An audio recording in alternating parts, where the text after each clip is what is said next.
Emma Reeves sat in her car outside the Riverside Country Club, staring at the glowing windows of the restaurant where she was supposed to meet Tyler for their second anniversary dinner.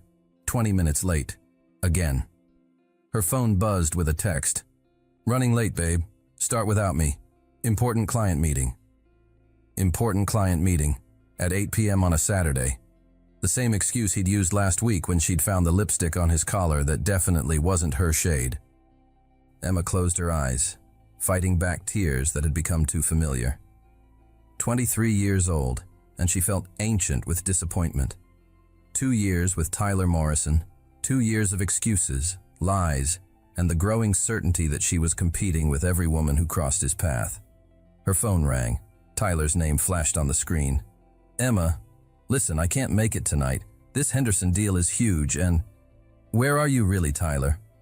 Silence. Then that laugh she'd once found charming, and now recognized as condescending. "Don't be paranoid, babe. You know how important my career is. We can do dinner tomorrow. Tomorrow is Sunday. You have golf with your father. Then next week. Look, I have to go." The line went dead. Emma stared at the phone, something inside her chest cracking apart.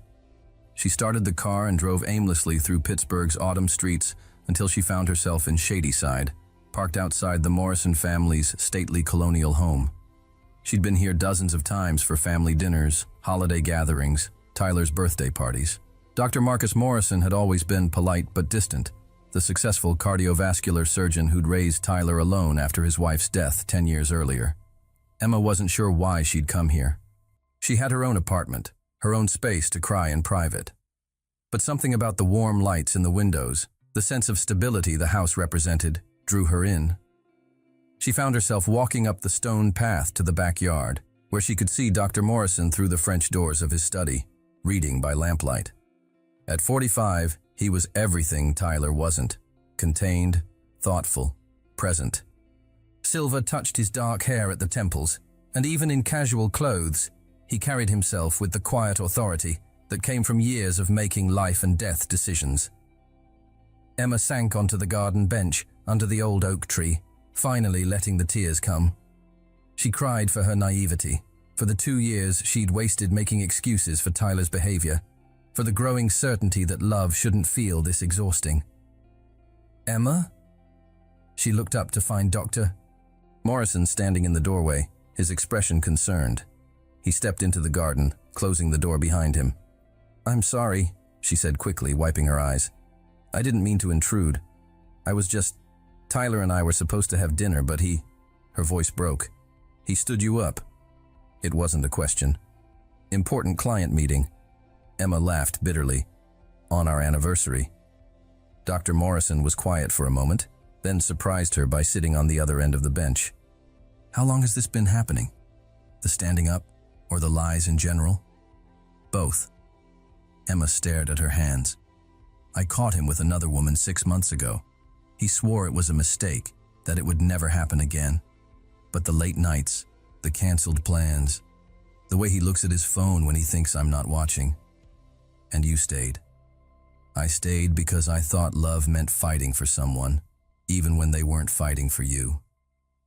Emma's voice grew stronger.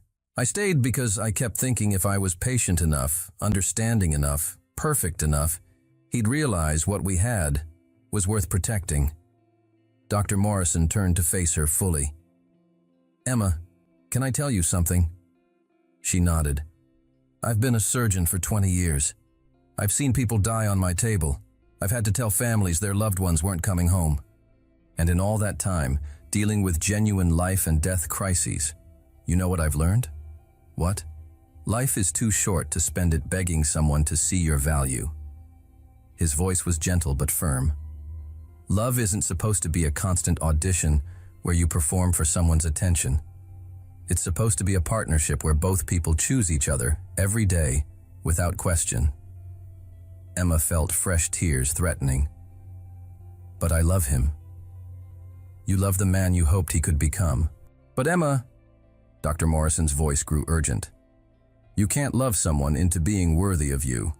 They have to choose to be worthy on their own." The words hit like a revelation. Emma stared at this man who barely knew her, but understood her situation with painful clarity. "You deserve someone who shows up," Dr. Morrison continued. "Someone who keeps their word, who treats you like a priority instead of an option. Someone who wouldn't dream of making you cry on your anniversary because they were somewhere else with someone else." "You think that's what he's doing? With someone else?" Dr. Morrison's silence was answer enough.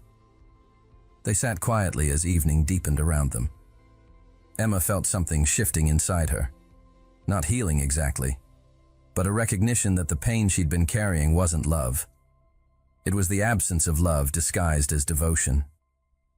"I should go," she said finally. "Emma." Dr. Morrison's voice stopped her. "Whatever you decide about Tyler, remember what I said. You deserve better than this." As she walked back to her car, Emma felt Dr. Morrison's words echoing in her mind. For the first time in months, she wondered what it would feel like to be with someone who actually saw her value, who would never make her question her worth. What she didn't expect was that 3 weeks later, after another fight with Tyler about his latest misunderstanding with a co-worker, she would be back in Dr. Morrison's arms, not as his son's girlfriend seeking comfort, but as a woman who had finally learned the difference between love and self-destruction. But first would come the accident that would change everything. "You're being dramatic," Tyler said, his hands tight on the steering wheel as they drove through the rain-slicked streets of downtown Pittsburgh. "Sarah is a colleague. We were discussing the Henderson acquisition. At midnight? In your apartment? While you were in your underwear?" Emma's voice was steady despite the rage building in her chest. "Tyler, I saw her leaving. I saw her putting her clothes back on. You're imagining things." "I'm imagining the lipstick on your sheets, the perfume that definitely wasn't mine." Tyler's jaw clenched. "You know what your problem is, Emma? You're insecure. You see betrayal everywhere because you don't trust yourself to keep a man interested." The cruelty of it took her breath away. 3 weeks since her conversation with Dr. Morrison, 3 weeks of Tyler's increasingly transparent lies, and still, he somehow made it her fault. "Pull over," she said quietly. "What?" "Pull over. I want out of this car. I want out of this relationship." "Don't be ridiculous. It's pouring rain. I don't care. I can't do this anymore, Tyler. I can't pretend that what you just said to me is something someone who loves me would ever say." Tyler's laugh was sharp, bitter. "Oh, here we go. The martyr act. Poor Emma. Nobody appreciates her sacrifice. Stop the car. No, we're going to my apartment, and we're going to work this out like adults." "Like adults?" Emma's composure finally cracked. "Adults don't cheat on their partners. Adults don't lie about where they've been. Adults don't gaslight their girlfriends into thinking they're crazy for believing their own eyes. I never cheated. Yes, you did." The words exploded out of her.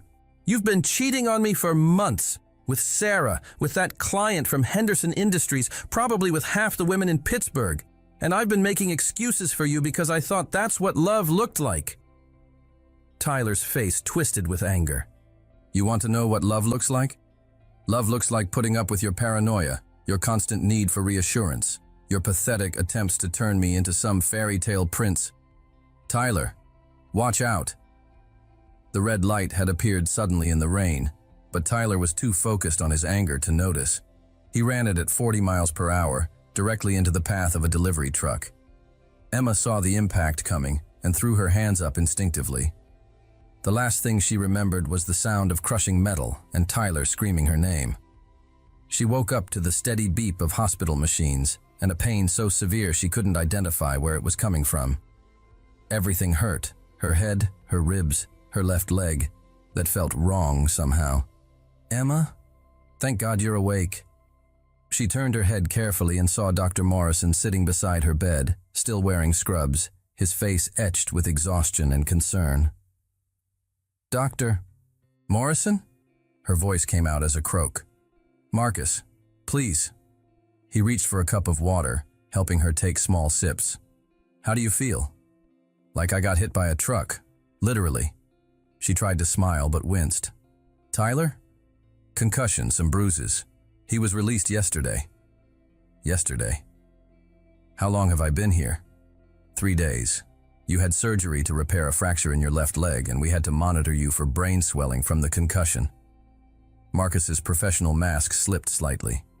You scared us, Emma. You scared me. I'm okay now? You're going to be okay. Full recovery, but it'll take time. Physical therapy, probably a few months before you're completely back to normal. Emma absorbed this, then asked the question she wasn't sure she wanted answered. Where is Tyler? Marcus's expression grew carefully neutral. He's been, busy with work. The Henderson deal is apparently time-sensitive. The Henderson deal. Emma closed her eyes, feeling something inside her die completely. He left me here.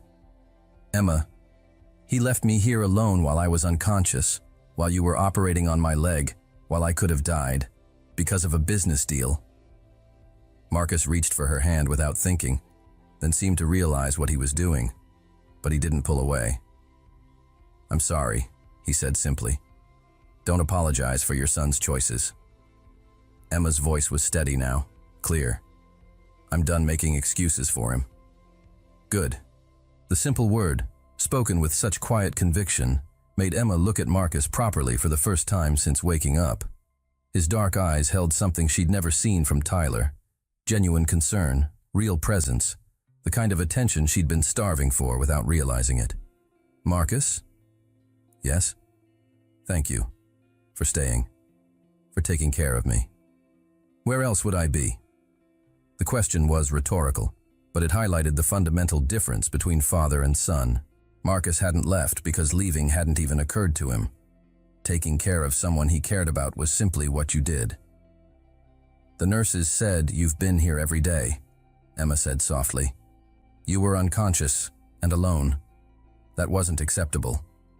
Such a simple statement, but it encompassed everything Tyler had failed to understand about love, commitment, basic human decency. Emma felt tears threatening again, but they weren't tears of sadness. They were tears of recognition, of finally understanding what it felt like to matter to someone.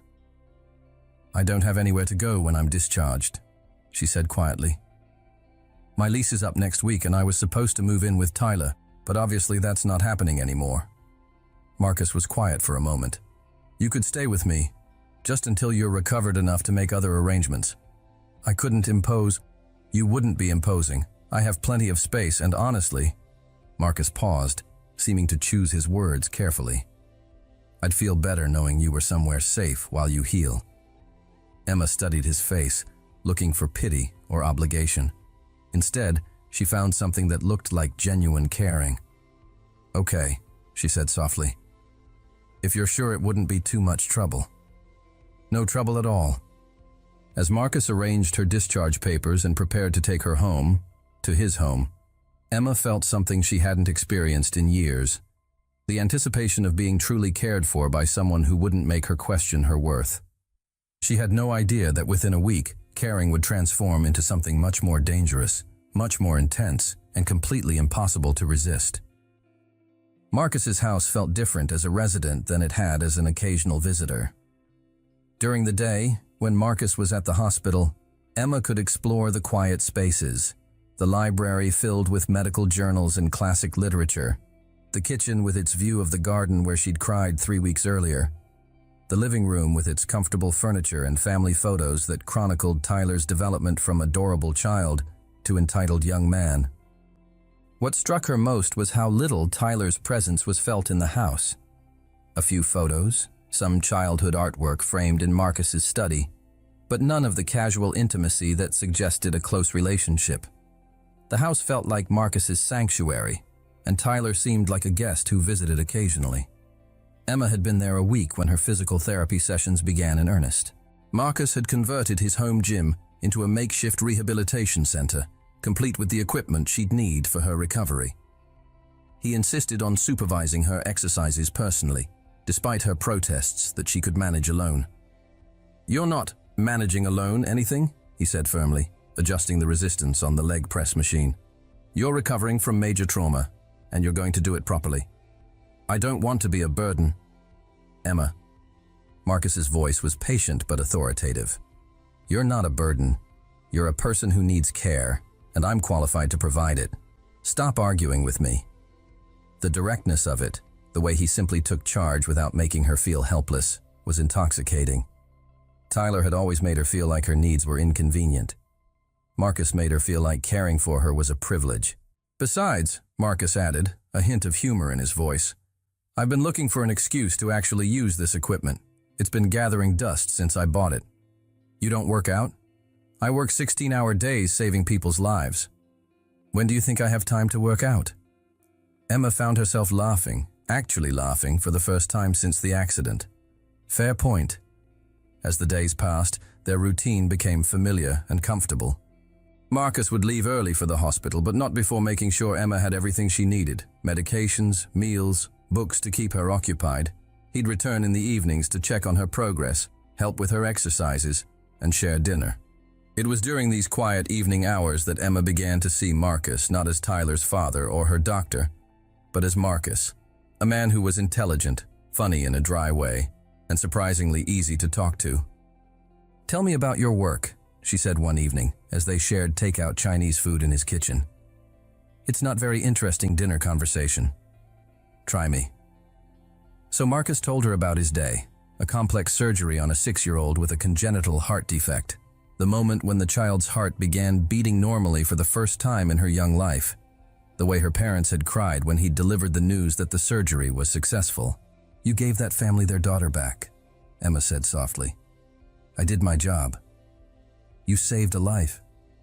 You gave a child the chance to grow up, fall in love, have her own family someday. That's not just a job, Marcus. That's a calling." Marcus looked at her across the small table, something shifting in his expression. "Most people don't understand that distinction. Tyler never understood why you worked such long hours. He used to complain that you cared more about your patients than your family. And what did you think?" Emma considered the question seriously. "I thought you were doing something that mattered. I thought Tyler was lucky to have a father who was passionate about healing people, who had dedicated his life to something bigger than himself. Even when it meant I wasn't always available for school plays and soccer games. Even then. Because you were teaching him that work could be meaningful, that success meant more than just making money." Emma paused. "The fact that he didn't learn that lesson isn't your fault." Marcus was quiet for a long moment. "You see things very clearly, don't you?" "I see you clearly." The words hung between them, carrying more weight than Emma had intended. She felt heat rise in her cheeks, but Marcus didn't look away. Instead, his dark eyes held hers with an intensity that made her pulse race. "Emma," he began, then stopped, seeming to think better of whatever he'd been about to say. "What?" "Nothing. I should let you rest." But he didn't move to clear the dinner dishes, and Emma didn't make any motion to leave the table. They sat in the warm kitchen light, the air thick with unspoken awareness of each other. It was the next evening that everything changed. Emma had been struggling with her exercises, frustrated by her body's slow progress, when she broke down completely. Marcus found her sobbing on the living room floor, her injured leg throbbing, her spirit crushed by the limitations that seemed insurmountable. "Hey," he said softly, kneeling beside her. "What's wrong?" "I can't do it," Emma cried. "I can't even walk normally. I can't drive. I can't work. I can't take care of myself. I'm completely useless." "You're not useless. You're healing. Tyler was right about me. I am pathetic. I am needy and weak and—" "Stop." Marcus's voice was sharp, commanding. "Don't you ever repeat his poison to yourself. Ever." He pulled her gently into his arms, and Emma let herself collapse against his chest, breathing in the scent of his cologne mixed with the faint antiseptic smell that always clung to his clothes. "You are not weak," Marcus said firmly, his arms tightening around her. "You survived a car accident that could have killed you. You're rebuilding your strength from the ground up. You have the courage to end a relationship that was destroying you. None of that is weak, Emma. None of it. I feel weak. Then let me be strong enough for both of us." Emma pulled back to look at him, and something in his expression made her breath catch. His dark eyes held warmth, tenderness, and something deeper that made her pulse race. "Marcus," she whispered. "I know this is complicated," he said softly. "I know I'm the last person you should—" She kissed him. It was soft, tentative, a question more than a statement. But when Marcus kissed her back, really kissed her, with a passion and tenderness she'd never experienced, Emma understood what she'd been missing her entire adult life. This was what it felt like to be kissed by a man who wanted her completely, who wasn't thinking about anyone else or anything else, who was completely present in the moment with her. When they broke apart, both were breathing hard. "We shouldn't," Marcus began. "Why not?" "Because you're vulnerable, because you're recovering, because I'm supposed to be taking care of you. You are taking care of me, better than anyone ever has." Emma's voice grew stronger. "Marcus, what I feel for you isn't gratitude or dependency. It's not rebound from Tyler or confusion from the accident. It's real. Emma, I'm a grown woman making a clear-headed choice about what I want. And what I want is you." Marcus stared at her, something like wonder crossing his face. "Are you sure?"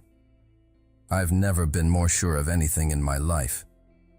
When he kissed her again, it was with all the restraint abandoned, all the careful boundaries dissolved. Emma had never been kissed with such intensity, such focused desire. Tyler's kisses had always felt performative, like he was checking an item off a list. Marcus kissed her like she was oxygen and he'd been drowning. "Upstairs," she whispered against his mouth. "Emma, if we do this, we're doing this. We're absolutely doing this." As Marcus carried her up the stairs, careful of her injured leg but determined in his movements, Emma felt alive in a way she'd never experienced. This wasn't the desperate, needy passion she'd felt for Tyler, always tinged with insecurity and the fear of loss. This was desire paired with safety, passion combined with genuine caring. This was what it felt like to be wanted by someone who actually saw her, valued her, chose her completely. And when Marcus laid her down on his bed and began loving her with the same focused intensity he brought to everything else in his life, Emma finally understood what all those songs and movies had been talking about. Love wasn't supposed to hurt. It was supposed to feel like this, like coming home. Emma woke to sunlight streaming through unfamiliar windows and the feeling of strong arms wrapped around her. For a moment she was disoriented, her mind struggling to place where she was and why she felt so utterly content. Then Marcus shifted behind her, pressing a soft kiss to her bare shoulder, and the night came flooding back in vivid, breathtaking detail. "Good morning," he murmured against her skin, his voice rough with sleep. Emma turned in his arms to face him, struck by how different he looked in the morning light. Younger somehow, more relaxed, his dark hair mussed and his eyes warm with satisfaction. "Good morning," she replied, suddenly shy despite everything they'd shared. "Any regrets?" The question was asked lightly, but Emma could see the uncertainty underneath. She reached up to trace the line of his jaw, marveling at the intimacy of the gesture. "Only one," she said. Marcus's expression grew guarded. "What's that?" "That we waited this long." His smile was radiant, transforming his entire face. "Really?" "Really. Marcus, last night was—" Emma searched for words that could encompass the revelation of finally understanding what physical intimacy was supposed to feel like. "I didn't know it could be like that. I didn't know I could feel like that." Marcus pulled her closer, his expression growing serious. "Emma, I need you to understand something. What happened between us? It wasn't just physical for me. I didn't take advantage of your vulnerability or your gratitude. I know that. Do you? Because I've been fighting these feelings for weeks, telling myself I was imagining the connection between us, that it was inappropriate given the circumstances. Marcus," Emma's voice was gentle but firm, "I kissed you first. I made the choice to be here, in your bed, completely sober and clear-headed about what I wanted. And what did you want? You. All of you. Not as Tyler's father, not as my doctor, not as someone helping me recover. Just you, Marcus. The man who sits with me during dinner and listens to my thoughts like they matter.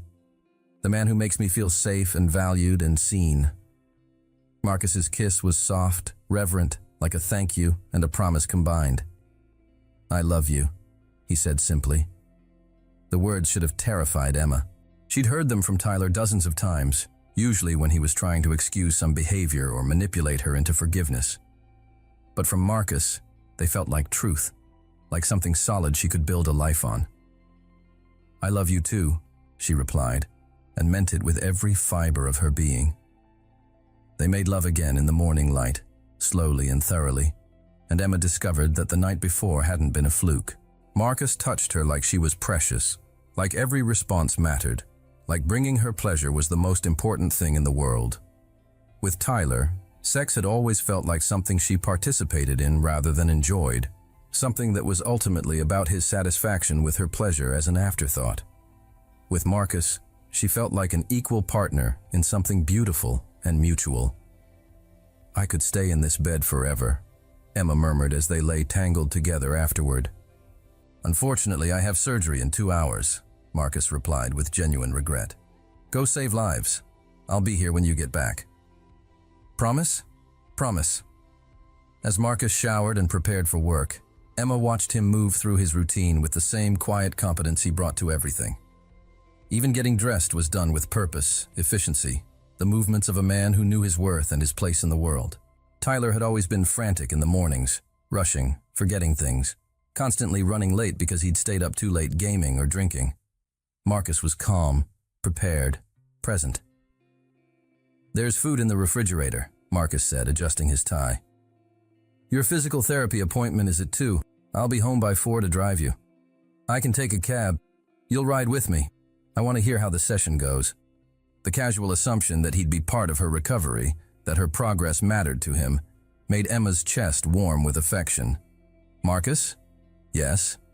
Thank you. For everything. He kissed her goodbye, a kiss that was both casual and intimate, the kind of kiss that suggested this was the beginning of many mornings, many goodbyes, many reasons to come home to each other. After he left, Emma wandered through the house with new eyes. This was no longer the place where she was recovering from her injuries and her broken relationship. This was the place where she discovered what love actually felt like. She was making coffee when her phone rang. Tyler's name appeared on the screen, and for the first time since the accident, Emma felt nothing. No anger, no hurt, no complicated mix of emotions. Just a mild irritation at having her morning interrupted. Hello, Tyler. Emma. Finally. I've been trying to reach you for days. I've been recovering from the car accident you caused. That's not fair. The light changed suddenly. Save it, Tyler. What do you want? I want to see you. I want to explain about Sarah, about everything.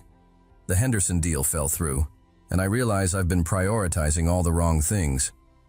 You're right about that. So we can work this out. I can come get you from wherever you're staying and we can talk. No. The word came out with such finality that it surprised even Emma. What do you mean, no? I mean no, Tyler. We can't work this out. We're done. We've been done since you left me unconscious in the hospital to pursue a business deal. That's not... I had responsibilities.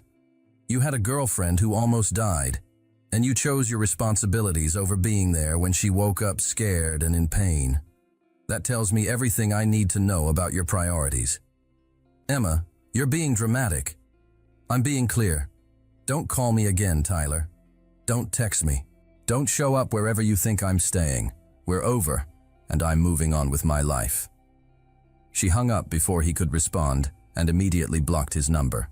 The conversation that would have reduced her to tears a month ago had felt like nothing more than closing a book she'd already finished reading. Emma spent the rest of the morning reading in Marcus's study, surrounded by his books and the quiet evidence of a life lived with purpose and intention. When he texted her during his lunch break, just a simple, "How are you feeling today?" she found herself smiling at the phone like a teenager with her first crush. But this wasn't a crush.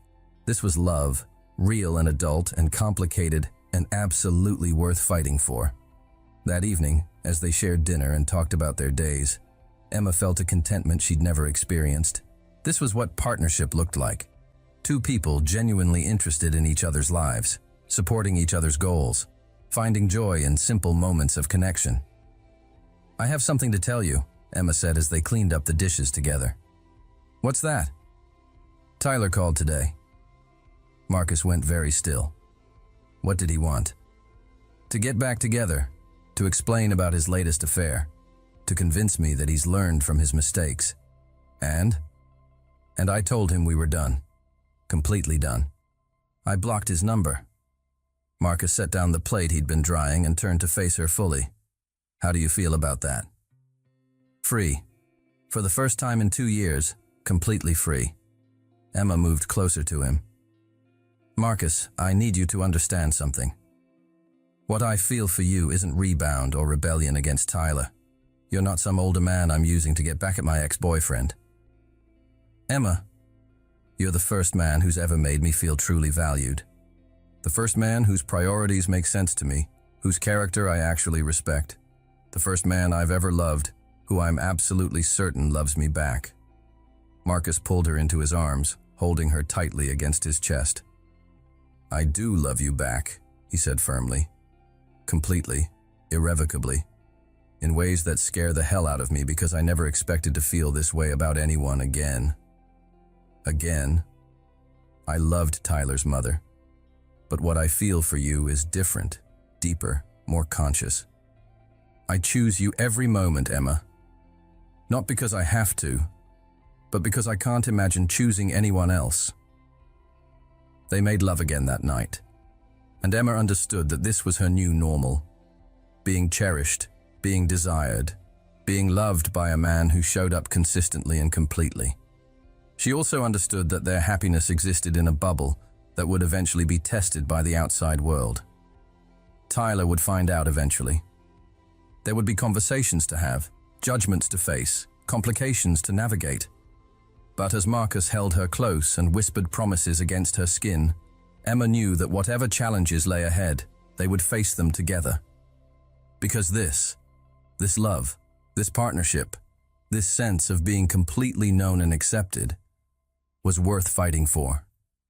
Even if the fight would be harder than either of them imagined. 2 months after the night that changed everything, Emma had settled into a routine that felt like the life she'd always been meant to live.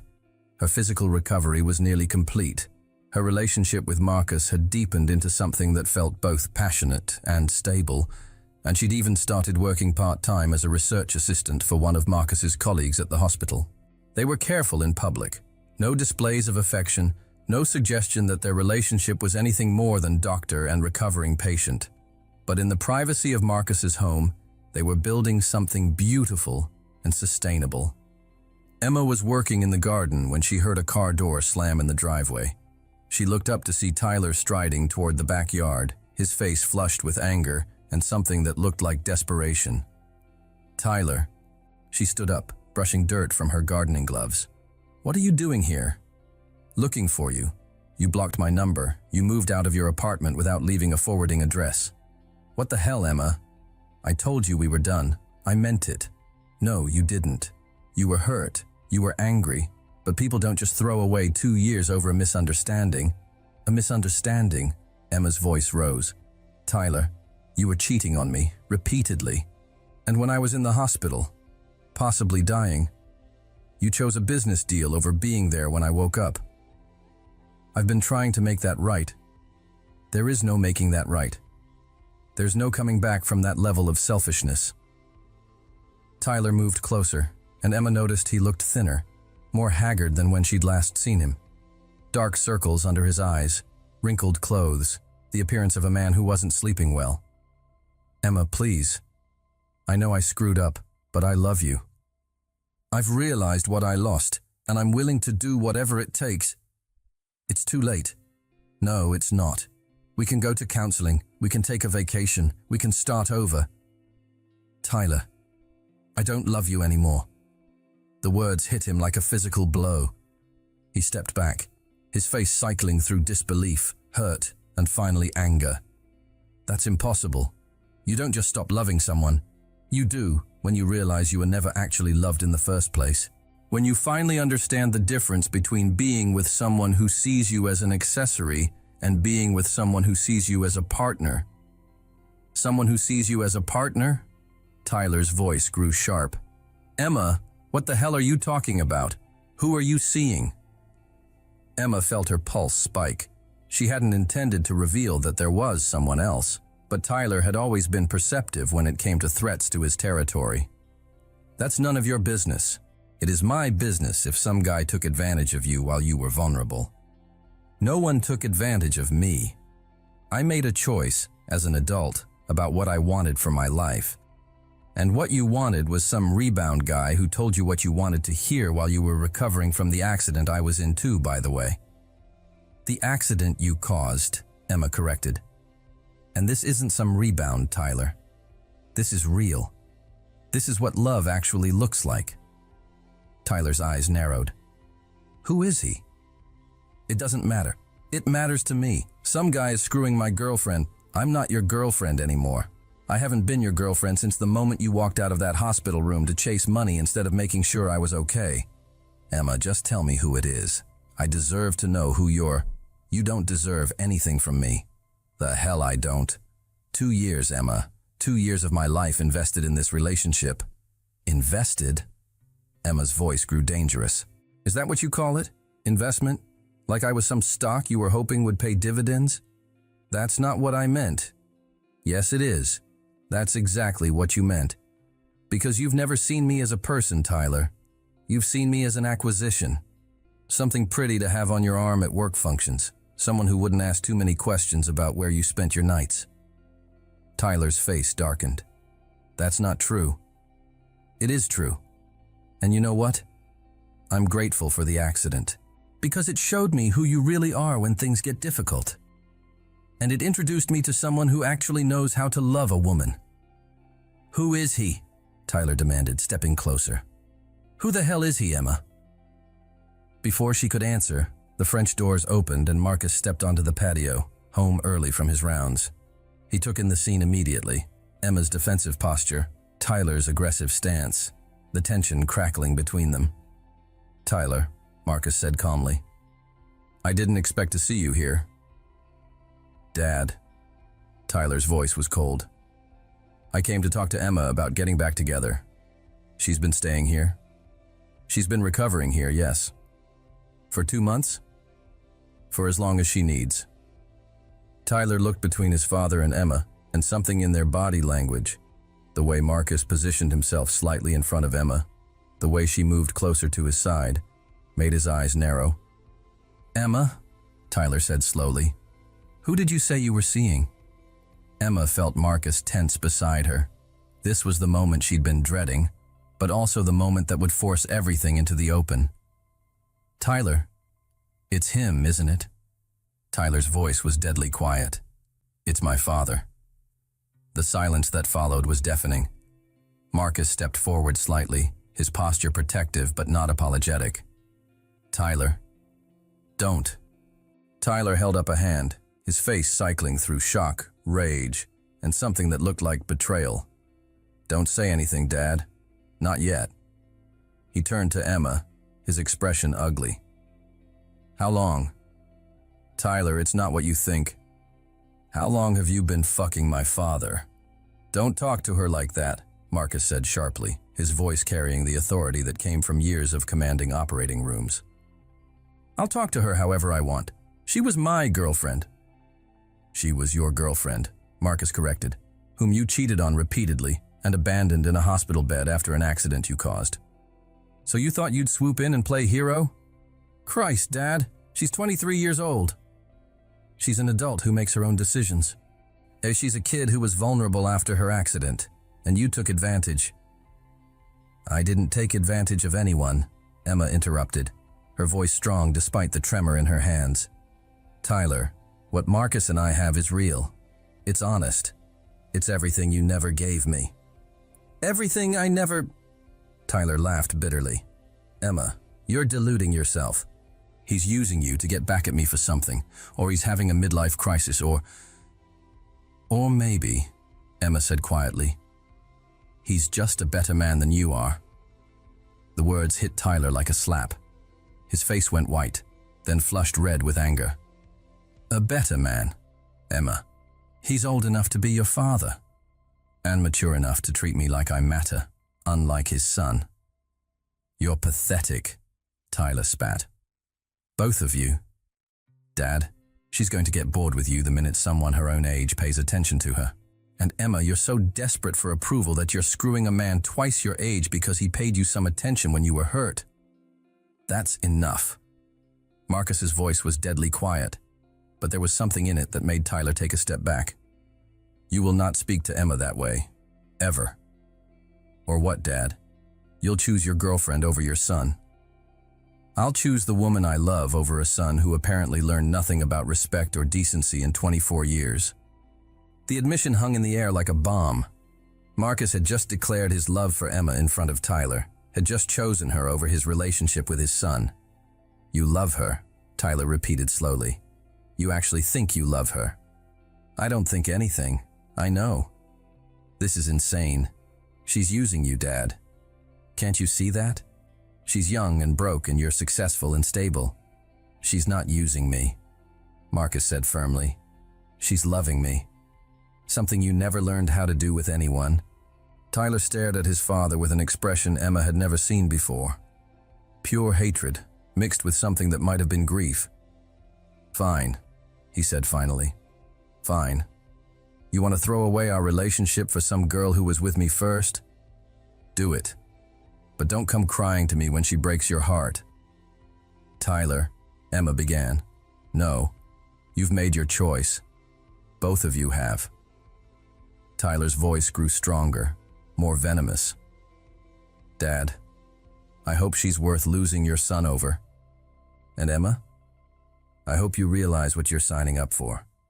He's a workaholic who puts his patients before everything else. He destroyed his marriage because he couldn't balance work and family. He'll do the same thing to you.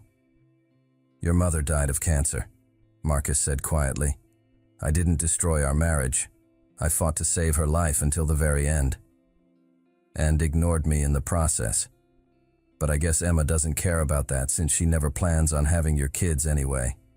The cruelty of it took Emma's breath away.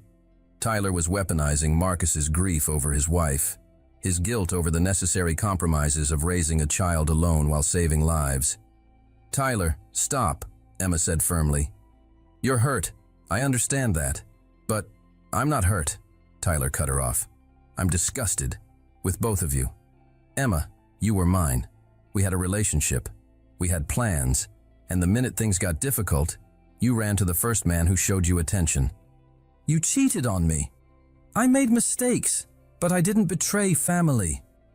Neither did I, Emma shot back. I fell in love with a man who treats me like I'm precious instead of convenient. A man who shows up when he says he will, who doesn't lie to me, who makes me feel safe and valued and who's old enough to be your father. Age is just a number when everything else is right, Emma said firmly. Marcus and I connect on every level, intellectually, emotionally, physically. We want the same things. We share the same values. We make each other better people. You've known him for 3 months. I've known him for 3 months, and he's shown me more genuine love and respect than you did in 2 years. Tyler looked between them one more time, his expression settling into cold finality. This isn't over, he said quietly. Dad, you're throwing away everything we had for a woman who's going to leave you the minute she finds someone more age-appropriate. And Emma? You're going to realize eventually that what you think is love is just daddy issues and desperation.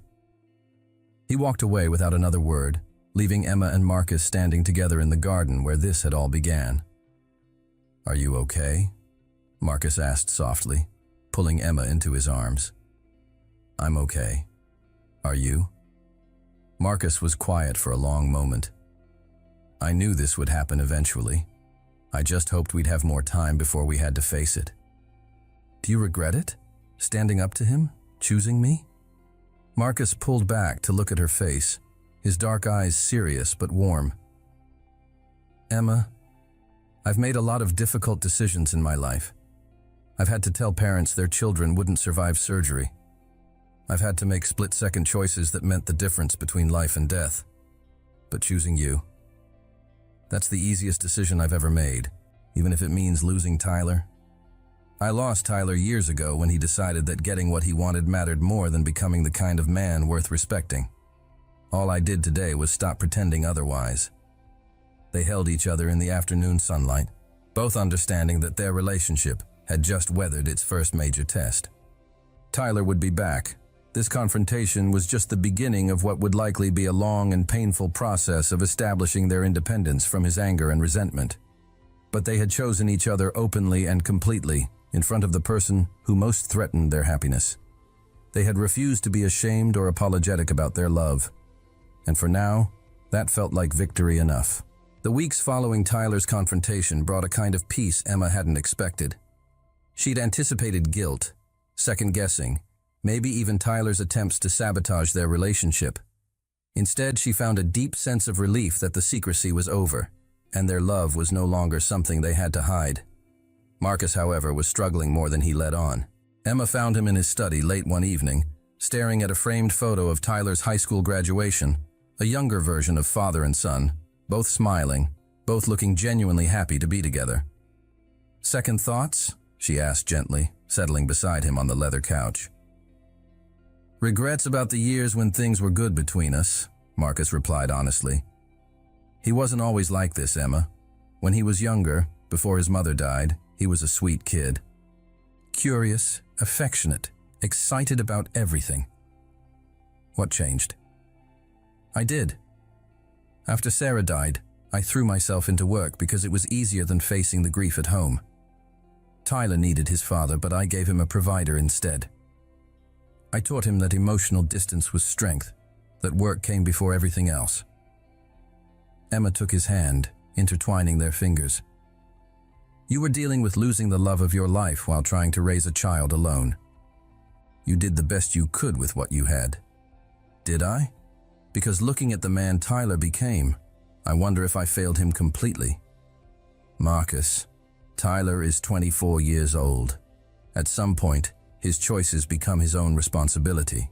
You didn't teach him to cheat or lie or treat people like possessions. Those are choices he made. But maybe if I'd been more present, maybe if you'd been more present, he would have learned to expect the world to revolve around him even more than he already does." Emma's voice was gentle but firm. "You were a single father working as a surgeon, saving lives while trying to raise a child. That's not failure, Marcus. That's heroic." Marcus pulled her closer, burying his face in her hair. "I love you for seeing the best in me, but I can't help feeling like I'm losing my son for a woman who might what? Leave you?" Emma pulled back to look at him seriously. "Marcus, do you truly think that's what this is for me? Some temporary infatuation that I'll outgrow? You're 23, Emma. Your whole life is ahead of you. Kids, career, travel. And I want all of that with you. I want to build a practice with you, maybe specialize in pediatric care. I want to travel with you to medical conferences and vacation destinations and anywhere else we can explore together. And someday, when we're both ready, I want to have your children." Marcus's eyes widened. "Children? Did you think I hadn't considered that? Did you think I was planning to waste your time and mine on something casual?" Emma's voice grew stronger. "Marcus, I love you. Completely. Permanently. The way people love each other when they're planning to build a life together. Not the way people love each other when they're passing time." Even knowing what it would mean? The judgment, the whispers, the assumptions people will make? Especially knowing that. Because what we have is worth fighting for. Marcus kissed her then, deeply and thoroughly, and Emma felt the last of his doubts dissolving. This was their choice, their life, their love story, and they would write it on their own terms. The next morning brought an unexpected visitor. Emma was making coffee when the doorbell rang, and she opened it to find a woman in her 50s with kind eyes and graying brown hair. "You must be Emma," the woman said with a warm smile. "I'm Dr. Helen Cross. I worked with Marcus when he was a resident, and we've been friends for 20 years. Dr. Cross, of course. Marcus has mentioned you. He's at the hospital. Actually, I came to see you." Emma felt a flutter of nervousness. "Would you like to come in?" As they sat in Marcus's living room with coffee and pastries, Dr. Cross studied Emma with the same careful attention Marcus brought to his patients. "Marcus is one of the finest men I know," she said finally. "Brilliant surgeon, devoted father, loyal friend. He's also been alone for 10 years, convinced he'd never find love again. And in the past few months I've watched him become someone I haven't seen since before Sarah died. Happy, relaxed, talking about the future instead of just surviving each day." Emma felt warmth spread through her chest. "He makes me happy too." "I can see that. But I have to ask, and please forgive the directness. Are you prepared for what loving Marcus means?" "I'm not sure I understand." "Marcus doesn't love casually, Emma. When he commits to someone, it's completely and forever. He's also a man whose work will always be demanding, whose patience will sometimes come before dinner plans or vacations. Can you live with that?" Emma considered the question seriously. "Dr. Cross, I fell in love with Marcus, knowing exactly who he is. I love that he's dedicated to saving lives. I love that he takes his responsibilities seriously. I don't want him to change or compromise who he is for me." "And the age difference? The complications with Tyler? The age difference doesn't matter when everything else is right. And Tyler..." Emma's voice grew sad. "Tyler is angry right now, and I understand that. But Marcus and I aren't responsible for managing his emotions about our relationship." Dr. Cross was quiet for a moment, then smiled. "You know, Sarah used to say something similar about Marcus's work schedule. She said she fell in love with his dedication, not despite it. Did you know her well?" "Very well. She was a remarkable woman. Strong, intelligent, completely devoted to Marcus and Tyler. I think she'd approve of you." The words brought tears to Emma's eyes. "Really? Really?" Sarah wanted Marcus to be happy above all else. She made him promise before she died that he wouldn't spend the rest of his life alone. I think she'd be thrilled that he found someone who loves him so completely. That evening, Emma told Marcus about Dr. O. Cross's visit, about her blessing, and her stories about Sarah. "She's right, you know," Marcus said as they lay in bed together. "Sarah did make me promise not to be alone forever, but I never thought I'd find someone I could love the way I loved her. And now? Now I know that love doesn't diminish when you find it again. It multiplies. I love Sarah's memory, and I love our future. Both can be true." Emma curled closer to him, feeling the solid warmth of his chest against her cheek. "I love you, Marcus. Today, tomorrow, and for as long as you'll have me. Then I guess that means forever." Outside, Pittsburgh's lights twinkled in the distance, and Emma felt the deep contentment that came from being exactly where she belonged. They'd faced Tyler's anger, society's judgment, and their own doubts about the complications of their love, and they'd chosen each other anyway. That, Emma thought, as sleep claimed her in Marcus's arms, was what real love looked like. Not the absence of obstacles, but the commitment to overcome them together. The wedding was small, elegant, and perfect.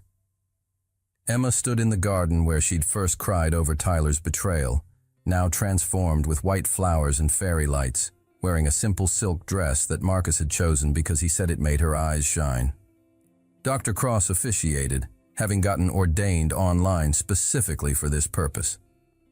The guest list was intentionally small: Emma's close friends, Marcus's colleagues, a few neighbors who had become like family over the past 2 years. Tyler was notably absent. He'd made his position clear through a series of increasingly bitter text messages that Marcus had finally stopped reading. Some wounds, they'd learned, people chose not to let heal. "Do you, Marcus, take Emma to be your wife, to love and cherish, in sickness and health, for better or worse, for as long as you both shall live?" "I do." Marcus's voice was strong, certain, his dark eyes never leaving Emma's face. "Do you, Emma, take Marcus to be your husband, to love and cherish, in sickness and health, for better or worse, for as long as you both shall live?" "I do." Emma's voice was clear, joyful, full of the confidence that came from 2 years of proving that their love could withstand anything. By the power vested in me by the state of Pennsylvania and the internet, I now pronounce you husband and wife. Marcus, you may kiss your bride." The kiss was soft, reverent, and full of promise. As their small gathering erupted in applause, Emma felt the deep satisfaction of knowing she was exactly where she belonged. Later, during the reception in Marcus's, their backyard, Dr. Cross raised a toast. "To Emma and Marcus," she said, her voice carrying across the gathered friends and family, "who proved that love doesn't follow a schedule, doesn't care about what other people think, and sometimes arrives exactly when you need it most, even if it's not when you expected it. To love that heals," Marcus added, his arm tightening around Emma's waist. "To love that chooses," Emma replied, looking into her husband's eyes. As the evening wound down and their guests departed, Emma and Marcus stood together in their garden, still in their wedding clothes, surrounded by the evidence of a celebration of their choice to build a life together. "Any regrets?"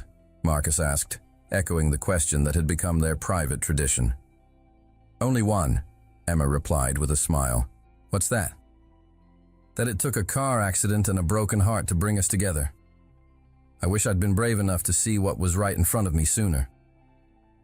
Maybe we needed the journey. Maybe we both had to go through pain to appreciate what we found with each other." Emma thought about the young woman who'd cried on this very bench 2 years ago, heartbroken over a man who'd never deserved her tears. That woman had been so desperate for love she'd accepted crumbs and called it a feast. Now she understood the difference between being wanted and being valued, between being someone's option and being someone's choice, between love that demanded she shrink herself and love that encouraged her to grow. "I love you, Dr. Morrison," she said, using her new name for the first time. "I love you too, Mrs. Morrison, forever and always." As they walked into their home together, husband and wife, partners in every sense of the word, Emma reflected on the strange twists of fate that had brought them together. She'd thought she was in love with the son, but she'd found her soulmate in the father. She'd thought age was a barrier to real love, but she discovered that emotional maturity mattered more than chronological age.